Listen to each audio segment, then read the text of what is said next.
Hello दोस्तों, welcome to my channel movie explain time.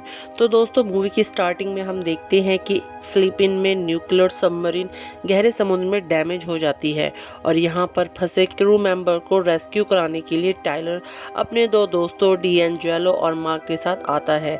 जब Tyler और उसके दोस्त रेस्क्यू कर रहे होते हैं तब सबमरीन से कोई बहुत बड़ी चीज़ टकरा जाती है। इसके बाद टाइलर को बताया जाता है कि बाहर कुछ बहुत ताकतवर चीज़ है। तभी टाइलर देखता है कि कोई बहुत ताकतवर चीज सबमरीन को बाहर से तोड़ने की कोशिश कर रही है। टाइलर समझ जाता है कि बहुत बड़ा खतरा उनके ऊपर मंडरा रहा है और घायल हुए एक क्रू मेंबर को अपने साथ लेकर अपनी शिप में पहुंच जाता है। लेकिन उसके दो दोस्त अभी भी सबमरीन में फंसे होते हैं क्योंकि वो बहुत ज़्यादा इंजर्ड होते हैं और वो सबमरीन डिस्ट्रॉय होने वाली होती है। इसलिए टाइलर उन्हें नहीं बचा पाता है, जिसकी वजह से टाइलर को ही उनकी मौत का जिम्मेदार माना जाता है, क्योंकि टाइलर समझ गया था कि अगर वो उन लोगों को बचाने जाएगा तो ये लोग भी नहीं बच पाएंगे और मारे जाएंगे। इसके बाद हम देखते हैं कि वो न्यूक्लियर सबमरीन ब्लास्ट हो जाती है। इसके बाद हमें नेक्स्ट सीन 5 साल बाद का दिखाया जाता है। यहाँ समुद्र के बीच रिसर्च स्टेशन को देखते हैं जिसका नाम मैना 1 रिसर्च स्टेशन है। यहाँ पर हम मॉरिस को देखते हैं जो एक बिलियनियर है। वो अपने दोस्त डॉक्टर जैंग और उनकी बेटी सुयिन के साथ मिलकर एक मिशन को सुपरवाइज कर और वो ये जानना चाहता है कि मरिएना ट्रांस के सबसे गहरे भाग में क्या है। डॉक्टर सैंग उसको अपनी पूरी टीम से मिलाते हैं। इसके बाद सबमरीन पायलट लॉरी को देखते हैं जो दो साइंटिस्ट तोशी और वॉल के साथ मरिएना ट्रांस के नीचे की सतह पर एक्सप्लोर करने के लिए 11,000 मीटर नीचे जा रही हैं। डॉक्टर सैंग मॉरिस को बताते हैं कि हम मरिएना ट्रांस को दुनिया की सबसे गहरी जगह मानते हैं, लेकिन जिसे हम मरिएना ट्रांस की सतह मान रहे हैं वो हाइड्रोजन सल्फाइड की लेयर हो सकती है और बादल जैसे दिखने वाली एक सतह के नीचे एक नई दुनिया हो सकती है, और अगर ऐसा हुआ तो हम इसे देखने वाले पहले इंसान होंगे। अब लॉरी अपने मरीन को लेकर थर्माकोल की सतह पर पहुंच जाती है। फाइनल चेकिंग के बाद मैक लॉरी को नीचे जाने की परमिशन दे देता है। जब लॉरी अपनी मरीन को लेकर नीचे जाने लगती है तो यह बात कंफर्म हो जाती है कि मरिएना ट्रांस की सतह पर वाकई में हाइड्रोजन सल्फाइड की एक लेयर है। लॉरा उसको पार करके नीचे जाने लगती है जहां इन लोगों को समुद्र की बिल्कुल नई दुनिया दिखाई देती है। फिर सर्च स्टेशन से मॉरिस और डॉक्टर जैंग ये सब देखकर चौंक जाते हैं और बहुत खुश होते हैं। लॉरी और उसके साथियों को यहाँ पर बिल्कुल अद्भुत प्लांट्स और एनिमल क्रिएचर दिखाई देती हैं जिसे इन लोगों ने पहले कभी नहीं देखा था। अब समुद्र की सतह पर ये लोग धीरे धीरे आगे बढ़ने लगते हैं। मॉरिस को लगता है कि वो अब बहुत ही ज़्यादा पैसा कमा सकता है। तभी इन लोगों का अलर्ट अलार्म बजने लगता है और ये लोग देखते हैं कि कोई बहुत बड़ी चीज़ तेज़ी से इनकी मरीन की तरफ आ रही है। ये लोग मरीन की सारी लाइट्स ऑन कर देते हैं, लेकिन तभी मरीन से वो चीज़ टकरा जाती है, जिसके बाद रिसर्च स्टेशन से इनका कांटेक्ट टूट जाता है। अब लॉरी और इसके दोस्त 11,000 मीटर नीचे समुद्र में फंस गए हैं, जिससे डॉक्टर जैंग और उनकी टीम परेशान हो जाती है। डॉक्टर जैंग उनको किसी भी कीमत पर बचाना चाहते हैं। डॉक्टर जैंग ऐसे गोताखोर को ढूंढते हैं जो समुद्र में 11,000 मीटर नीचे जा सके। मैक इनको कहता है कि टाइलर ही 11,000 मीटर जा सकता था क्योंकि वो पहले भी 11,000 मीटर नीचे गया हुआ है। टाइलर ने 5 साल पहले रेस्क्यू में अपने दोस्तों को मरने के लिए छोड़ दिया था, इसलिए उसे जॉब से निकाल दिया था, ऐसा इन लोगों का मानना है। और हेलर को भी उस पर भरोसा नहीं था क्योंकि 5 साल पहले हेलर भी रेस्क्यू मिशन में उसके साथ था, लेकिन डॉक्टर जैंग के पास इसके अलावा कोई दूसरा ऑप्शन नहीं होता। फिर हम देखते हैं कि टाइलर की हेल्प लेने के लिए डॉक्टर जैंग और मैक थाईलैंड आते हैं। टाइलर पहले तो इनकी हेल्प करने से मना कर देता है। इसके बाद मैक उसको एक रिकॉर्डिंग सुनाता है। इसमें उसको लॉरा की आवाज़ सुनाई देती है जहां हमें पता चलता है कि लॉरा टाइलर की एक्स वाइफ होती है और इन दोनों का डिवोर्स हो चुका है। टाइलर अपनी एक्स वाइफ को बचाना चाहता है, इसलिए वो इनके साथ जाने के लिए तैयार हो जाता है। इसके बाद हम देखते हैं कि लॉरा और उसके दोस्त जैसे ही अपनी मरीन की लाइट्स को ऑन करते हैं तो वो चीज़ दोबारा इन पर अटैक कर देती है, जिसमें लॉरा जख्मी हो जाती है। तब सुइन उनको बचाने के लिए ग्लैंडर में उनके पास जा रही होती है। जब डॉक्टर जैंग टायलर के साथ रिसर्च स्टेशन पर आते हैं तब उनको जैक से पता लगता है कि उनकी बेटी नीचे लॉरा और उसके दोस्तों को बचाने गई है। अब टायलर को रेस्क्यू के लिए एक सबमरीन दी जाती है। टायलर वहां सुइन की बेटी से मिलता है। टायलर उसको बाहर भेजता है तो सुइन की बेटी उसको अपनी मॉम को वापस लाने के लिए बोलती है। इसके बाद टायलर अपने सबमरीन को बहुत तेजी से नीचे लेकर जाने लगता है। मैक सुइन को वापस बुलाता है और कहता है कि हम टायलर को नीचे भेज रहे हैं, तुम वापस ऊपर आ जाओ। लेकिन सुइन नहीं मानती और वापस नहीं आती और थर्मोक्लेन की लेयर को पार करके नीचे चली जाती है।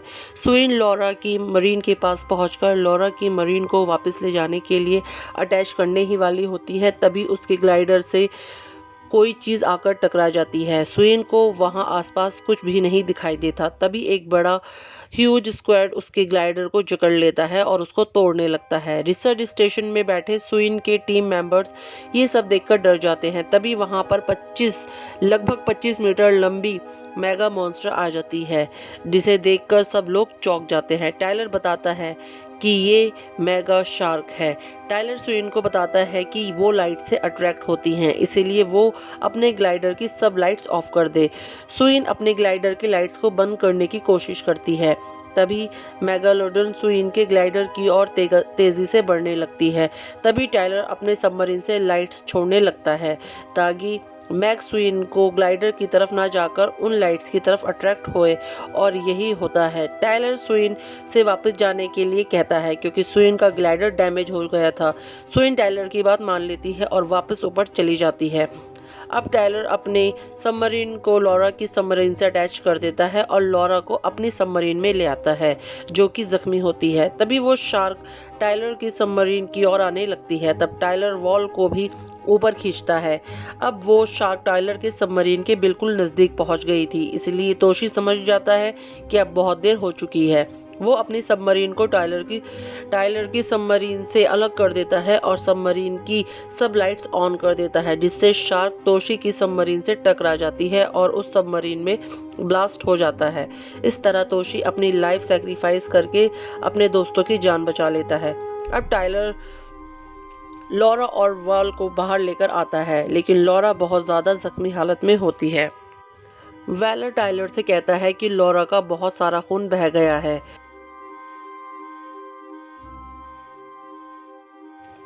5 साल पहले हेलर ने टायलर की बातों पर यकीन नहीं किया था। मैग सच में है, इसके लिए वो टायलर से सॉरी बोलता है।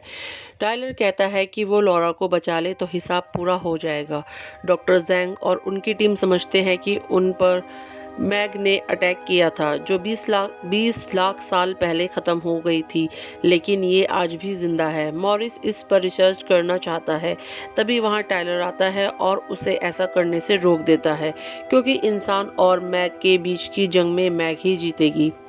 दूसरी तरफ सुइन की बेटी खेल रही होती है। तभी वहां पर मैग आती है और उस पर अटैक कर देती है, लेकिन वहां पर बहुत मजबूत ग्लास होने की वजह से वो सुइन की बच्ची तक नहीं पहुंच पाती। वो इसे इतना ज़ोरों से ग्लास पर अटैक करती है कि रिसर्च स्टेशन भी हिल जाता है। इसके बाद सभी लोग घबराकर वहां आ जाते हैं और ग्लास पर मैग के दांतों के निशान देखते हैं। तभी वहां पर एक वेल आती है, जिससे इन लोगों को लगता है शायद ये काम वेल ने किया होगा, लेकिन तभी मैग वहां पर आती है और वेल को एक ही बाइट में खा जाती है, जिसे देखकर सब लोग डर जाते हैं। इसके बाद सब समझ जाते हैं कि मेगा शार्क की थर्माकोलोन की लेयर को पार करके ऊपर आ गई है। अब टायलर समझ जाता है कि खतरा बहुत ज़्यादा बढ़ गया है, इसलिए वो अंडरग्राउंड वाटर्स की सभी लाइट्स को बंद कराने के लिए बोलता है। तभी 20 मील दूर 3 बोट्स पर हमला होने की न्यूज़ मिलती है। टायलर समझ जाता है कि ये काम मैग शार्क ने ही कराया है। जब ये लोग अपनी शिप लेकर वहाँ पहुँचते हैं तब तक मैग शार्क सब कुछ तबाह कर चुकी होती है। इसके बाद डॉक्टर जैंग मैग के मुंह में A2 फाइन पॉइजन इंजर्ट करने और उसे मारने का प्लान करते हैं, लेकिन मैग शार्क भी एक जगह ठहरने वाली नहीं थी। इसलिए ये लोग मैग पर एक ट्रैकर लगाने का फैसला करते हैं ताकि उसको आसानी से ट्रैक किया जा सके। अब प्रॉब्लम ये होती है कि ये लोग अपनी बोट को मैग के नज़दीक नहीं ले जा सकते हैं, इसलिए उस ट्रैकर को लगाने के लिए टायलर एक ट्रैकर राइफल को लेकर पानी में तैरकर मैक के नज़दीक पहुंच जाता है। टाइलर को मैक का फिंग दिखाई देता है, जिस पर शूट करके टाइलर ट्रैकर लगाने में कामयाब हो जाता है। अब ये लोग टाइलर से बंधी रस्सी को खींचने लगते हैं, जिससे पानी में हलचल होने लगती है और इस हलचल से मैक टाइलर का पीछा करने लगती है और टाइलर को खाने के लिए उस पर अटैक कर देती है। लेकिन ये लोग टाइलर को ठीक समय पर शिप पर खींच लेते हैं। इससे टाइलर की जान बच जाती है। अब मैक को मारने के लिए पॉइजन को मैक की बॉडी में इंजर्ट करना था। ये काम स्वेन को करना था। स्वेन को अनब्रेकेबल ग्लास की जरिए नीचे समुद्र में भेजा जाता है। वो बहुत ही मजबूत था। ये लोग मैक को अट्रैक्ट करने के लिए पानी में मांस के टुकड़े डालते हैं। कुछ देर बाद मैक वहां आ जाती है और स्वेन के केज को अपने दांतों में दबा लेती है। स्वेन मौका मिलते ही मैक की बॉडी में वो पॉइजन इंजेक्ट कर देती है, लेकिन मैक स्वेन के केज को निगलने लगती है। इसलिए टाइलर स्वेन को बचाने के लिए पानी में जाता है। स्वेन की हेलमेट टूट जाती है, जिससे उसका ऑक्सीजन लेवल कम होने लगता है और वो बेहोश हो जाती है। मैक के खींचने की वजह से क्रेन टूटकर पानी में गिर जाती है, जिससे केज नीचे जाने लगता है। लेकिन टाइलर केज के दरवाजे से स्वेन को बाहर निकाल लेता है और दोनों शिप की तरफ जाने लगते हैं। लेकिन मैक इनका पीछा करते करते इन पर अटैक करने ही वाली होती है। तभी मैक की बॉडी में टूटी हुई केज की वायर फंस जाती है। तब भी पूरी कोशिश के बावजूद ये आगे नहीं आ पाती और टाइलर और स्वेन की जान बाल बाल बच जाती है। अब जहर का असर भी होने लगता है और मैग वहीं मर जाती है।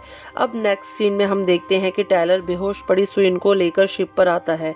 कुछ समय बाद स्वेन को होश आ जाता है और मैग को अपने साथ लेकर जाने के लिए ये लोग उसे शिप पर टॉक कर लेते हैं।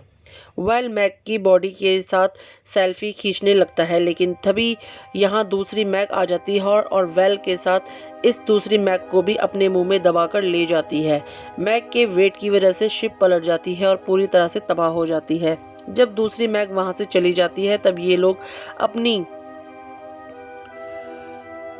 डैमेज शिप पर आ जाते हैं, लेकिन हेलर और जैक्स अभी भी पानी में ही फंसे हुए थे। मैग जैक और हेलर की तरफ आ रही होती है। तब हेलर जैक को बचाने के लिए पानी में हलचल करना शुरू कर देता है, जिससे मैग हेलर की तरफ आती है और उसको खाकर वहां से चली जाती है। इसके बाद ये लोग 2 रेस्क्यू बोट्स को लेकर वहां से निकल जाते हैं, लेकिन मैग अभी भी इनका पीछा नहीं छोड़ती।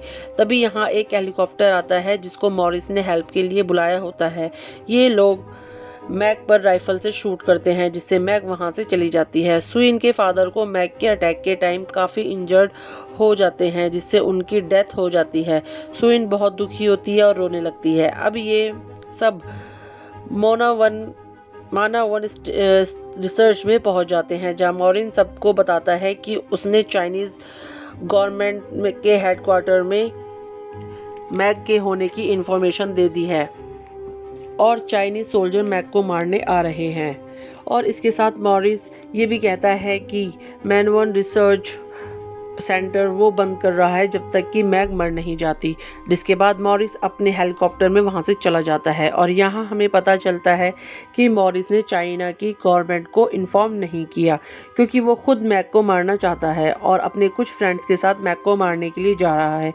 मॉरिस के साथी एक बम गिराकर एक बड़ी फिश को मैग समझकर मार देते हैं। मॉरिस को लगता है कि मैग मर चुकी है। इसे कंफर्म करने के लिए वो अपनी बोट को उस फिश के पास लेकर जाते हैं और नज़दीक जाने पर इन लोगों को पता चलता है कि इन्होंने मैग को नहीं बल्कि एक व्हेल को मार डाला है। मॉरिस समझ जाता है कि मैग ठीक इनके बोट के नीचे है। तब मॉरिस बोट को वहां से लेकर जाने के लिए कहता है। बोट स्टार्ट करने की वजह से मॉरिस डिसबैलेंस हो जाता है और पानी में गिर जाता है। उसकी बोट वहां से चली जाती है, जिसके बाद मैग मॉरिस की तरफ आने लगती है। मॉरिस अपनी जान बचाने के लिए उस मरी हुई व्हेल पर चढ़ जाता है। तभी मैग वहां आती है और तेजी से मॉरिस पर अटैक कर देती है। फर्स्ट अटेम्प्ट में मैग चूक जाती है। मॉरिस खुश हो जाता है और सोचता है कि वो अब बच गया, लेकिन तभी मैग उसको अपने बड़े से मुंह में भरकर ले जाती है। अब दूसरी तरफ हम देखते हैं कि टाइलर और बाकी लोगों को पता चल जाता है कि मॉरिस ने उनसे झूठ बोला था। मॉरिस ने चाइनीज गवर्नमेंट को मैग के बारे में कुछ नहीं बताया। टाइलर कहता है कि हम लोगों को ही मैग को मारना होगा। टाइलर जैक से मैग की लोकेशन को ट्रैक करने के लिए बोलता है। फिर ये लोग एक बड़ी शिप को लेकर मैग को मारने के लिए निकल जाते जाते हैं। मैक की लोकेशन से इन लोगों को पता चलता है कि वो सामिया बीच की तरफ जा रही है, जहाँ पर बहुत सारे लोग वैकेशन इंजॉय करने के लिए आए हुए हैं। यहाँ पानी में बहुत सारे लोग तैर रहे हैं और इंजॉय कर रहे होते हैं, लेकिन तभी यहाँ मैग आ जाती है और इन लोगों पर अटैक करने लगती है। लेकिन टायलर और उसके दोस्त भी वहाँ पहुँच जाते हैं। ये लोग मैक को डिस्ट्रैक्ट करने के लिए पानी में वेल की साउंड छोड़ते हैं। मैक को लगता है कि वहाँ कोई वेल है, जिससे वो इन साउंड की ओर जाने लगती है। अब हम देखते हैं कि टायलर और सुइन अपने अपने ग्लाइडर में बैठ जाते हैं। उनके ग्लाइडर में रॉकेट लॉन्चर भी होते हैं, जिसकी मदद से ये लोग अटैक करके मैक को मार सकेंगे। मैक टायलर के ग्लाइडर पर अटैक कर देती है, जिससे टायलर का ग्लाइडर डैमेज हो जाता है और टायलर के ग्लाइडर में रॉकेट लॉन्चर भी काम नहीं कर रहा होता है। टायलर मैक को सबसे दूर अपने पीछे ले जाता है। तभी मैक टायलर के सामने आ जाती है। टायलर अपनी समझदारी से ग्राइंडर को मैक के नीचे से लेकर जाने लगता है और ग्लाइडर के नुकीले वैस मैक के पेट को चीरते हुए निकल जाते हैं। इससे मैक बहुत ज़्यादा जख्मी हो जाती है और उसका बहुत ज़्यादा खून बहने लगता है। तभी वहाँ टायलर का ग्लाइडर सिस्टम फेल हो जाता है और मैक उसके ग्लाइडर को पीछे से आकर अपने मुंह में फंसा लेती है। टायलर का ग्लाइडर बुरी तरह डैमेज हो जाता है, लेकिन टायलर अपने ग्लाइडर से बाहर आ जाता है। लेकिन मैक अभी भी टायलर का पीछा छोड़ने वाली नहीं थी। तभी टायलर मैक की आंख में लोहे की रॉड अंदर तक घुसा देता है। मैक की बॉडी से बहुत ज़्यादा खून आने लगता है, जिससे वहाँ बहुत सारी शार्क्स आ जाती हैं और मैक की बॉडी को खाने लगती हैं और फाइनली मैक मारी जाती है। तभी सुइन आती है और टायलर को अपने साथ लेकर समुद्र से बाहर आ जाती है। इसके बाद हम देखते हैं कि ये लोग मैक को मारने का इंजॉयमेंट कर रहे होते हैं, क्योंकि मैक एक बहुत ही खतरनाक क्रिएचर थी, जिससे इंसानों को बहुत बड़ा खतरा था। और यही इस मूवी का एंड हो जाता है। सो गाइज, अगर आपको मूवी पसंद आई हो तो प्लीज़ मेरी वीडियो को लाइक कीजिए और साथ ही मेरे चैनल को सब्सक्राइब कीजिए और मुझे कमेंट सेक्शन में बताना मत भूलिएगा कि आप कौन सी अगली मूवी की एक्सप्लेनेशन चाहते हैं जो मैं आपके लिए लेकर आऊँ। तब तक के लिए बाय, टेक केयर।